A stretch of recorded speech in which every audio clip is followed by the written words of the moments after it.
What does it feel like when the world is watching? When everyone already has an opinion about how you should perform? When fans, commentators, social media, and even your own inner voice carry expectations into every moment? As we move into the final 4 weeks before the 2026 Olympics, this is the psychological environment many athletes are in.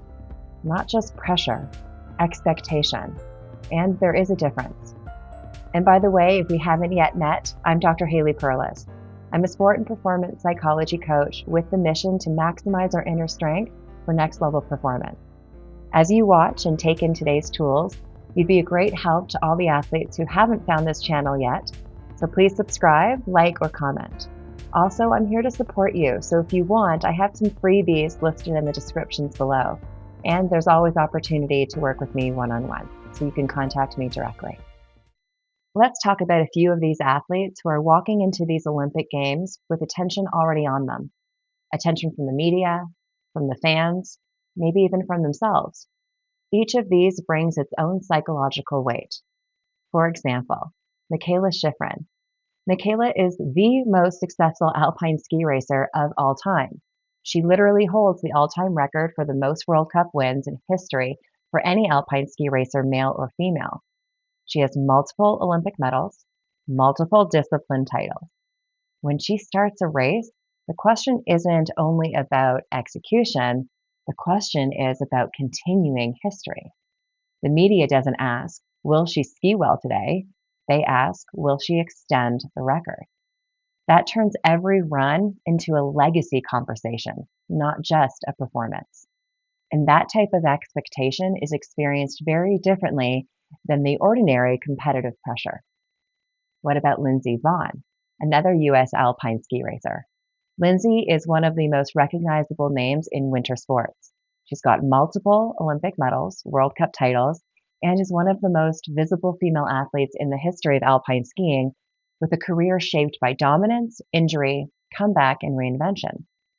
She's returning to the Olympics after a 6-year retirement and a knee replacement. And this year, she's already won 2 World Cups. When Lindsey appears in a competitive context, the conversation quickly becomes about meaning. What does this run say about Lindsey and her story? That creates emotional weight that exists before the start gate.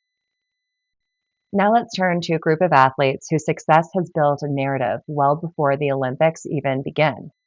The Colorado Avalanche, they have had an exceptional NHL season, and several of their players are expected to be key figures at the 2026 Olympics. For example, for Team Canada, you've got Nathan MacKinnon, who plays forward. Nathan is one of the most dynamic players in the NHL. He's known for speed, high scoring, and his ability to take over a game. When he represents his country, the expectation isn't just play well, it becomes drive the team. And that is a different psychological load in the responsibility to deliver every shift. We also have Cale Makar, a defenseman, also Canadian and widely considered one of the best defensemen in the world. He impacts both offense and defense, controls pace, and leads in high-pressure situations. You see, defensemen usually get less attention, but not Cale. He's actually carrying a heavy spotlight. Every success is expected now. And that is performance pressure layered with the narrative of having expectation. And then you have Devon Toews, another defenseman. Devon Toews is another crucial piece of this Avalanche core, someone who played exceptionally well at the NHL level, and earned respect across the league. Like his Avalanche teammates of MacKinnon and Makar, he will enter Olympic competition with expectations formed from their club's success. It's not about just to compete, it's about to excel. The Avalanche success story creates team expectations. It's beyond individual pressure. There's a collective expectation. Because these players succeed together in the NHL, many assume they will automatically succeed together at the Olympics for Team Canada. And that assumption creates layered expectation. Avalanche success should equal Olympic success, right? But sport isn't always linear. And that means mental preparation matters even more. What other athletes are under high expectation? And I hope I pronounce everyone's name right. There's Marco Odermatt, the dominant male skier in this current era, overall World Cup titles, discipline titles, and he is consistently finishing on the podium. When Marco races, the narrative often becomes who's going to be able to challenge him. And that puts him in a position where he isn't just competing, he's defending expectation. We're also going to be watching Federica Brignone, one of Italy's most accomplished ski racers. She has Olympic medals, world championship medals, an overall World Cup title, and with the Olympics being on Italian soil, her performances are, well, they're often going to be framed as a reflection of national pride. And that adds another layer of attention beyond personal goals. And now if we look at figure skating, we have Kaori Sakamoto and the type of pressure that she has with multiple world championship titles. Known for her consistency, control, and composure. In Japan, figure skating carries cultural importance too. Kaori is often positioned as the standard bearer of that program. That means her performances are evaluated not only technically, but symbolically as well. Each of these athletes carries external expectations that go beyond personal goals, and each one must manage that narrative while staying rooted in the execution. So what does it take to perform when the spotlight is not just on performance, but on what your performance means? 1, it takes heart motivation versus trophy motivation. Expectation feels heavy when it is only the outcome. The medals, the rankings, the records, the media narratives. We call that trophy motivation. It's outcome focused. It says, I want that result. But there's another source of motivation: love of the sport, commitment to your craft, respect for preparation, pride in how you show up. That is what I call heart motivation. And when you anchor heart motivation, expectation stops being threatening and becomes being more instructive. Ask yourself, why am I here? Not what do I want to achieve, but why does this matter to me? When the answer comes from the heart, expectation becomes guidance, not fear. 2, stick to what made you who you are. Under high expectation, the anxiety can influence athletes to change things up, maybe tweak technique, overhaul routines, reinvent the process. That is rarely useful.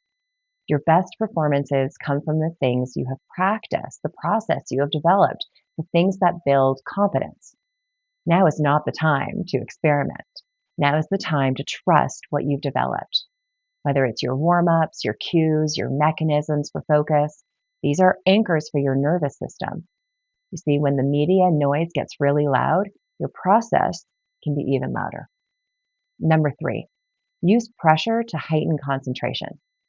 Pressure doesn't have to shrink your attention.